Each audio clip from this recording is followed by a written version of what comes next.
si tu n'as pas d'argent pour te soigner, tu vas mourir. Oui, la vie elle-même est devenue un produit de luxe. La santé publique, autrefois considérée comme un droit fondamental, est désormais une question d'arithmétique. Combien gagnez-vous? Quelle est votre capacité à payer une consultation? Ne parlons même pas des hôpitaux, ces temples où seuls les plus chanceux peuvent espérer recevoir des soins.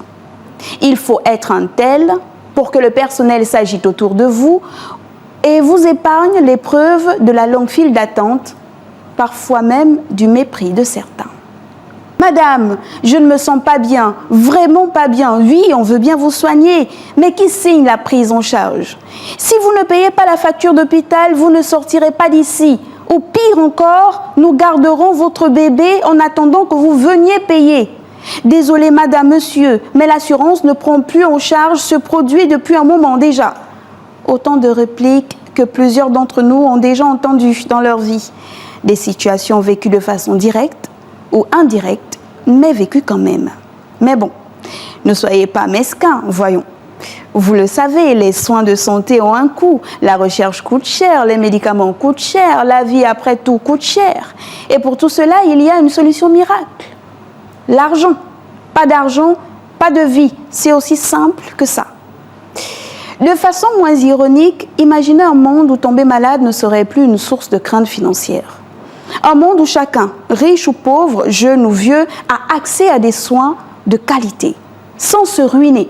Ce rêve pourtant si essentiel à notre humanité reste un luxe pour des milliards de personnes à travers le monde. La preuve, aujourd'hui encore, des familles entières doivent choisir entre manger ou se soigner. Des mères perdent leurs enfants à cause des médicaments inaccessibles. Des jeunes renoncent à leurs rêves parce qu'une maladie les a ruinés. Ce sont des drames silencieux, mais déchirants, qui se jouent tous les jours. Se soigner dans nos sociétés modernes ressemble de plus en plus à un luxe parce que justement, derrière les vitrines bien éclairées des pharmacies et les couloirs aseptisés des hôpitaux, se cache une dure réalité. Pour se soigner, il faut souvent être riche. Un diagnostic de cancer, une maladie rare ou même une simple grippe mal prise en charge financièrement peuvent se transformer en gouffre financier. Les assurances, bien que nécessaires, ne couvrent pas tout. Les médicaments sont parfois hors de prix. Les consultations chez les spécialistes inaccessibles sont des mois d'attente, sauf à payer de sa poche. Et que dire des traitements innovants et des soins à l'étranger? Ils sont bien entendu réservés à ceux-là qui ont la possibilité de se le permettre. Pendant ce temps, ceux qui n'ont pas les moyens jonglent entre les remèdes maison et l'espoir. Ils attendent, reportent, supportent, jusqu'à ce que le corps lâche, parce qu'ils n'ont pas eu le choix, parce qu'ils n'ont pas l'argent. L'argent leur a manqué. Comment un système censé protéger les plus vulnérables peut-il les abandonner de cette manière? Chaque jour, des mères vendent leurs derniers bijoux pour acheter des médicaments à leurs enfants. Des familles se serrent encore plus la ceinture pour payer une opération urgente. Le droit à la santé, pourtant inscrit dans tant de constitutions, devient un rêve inaccessible.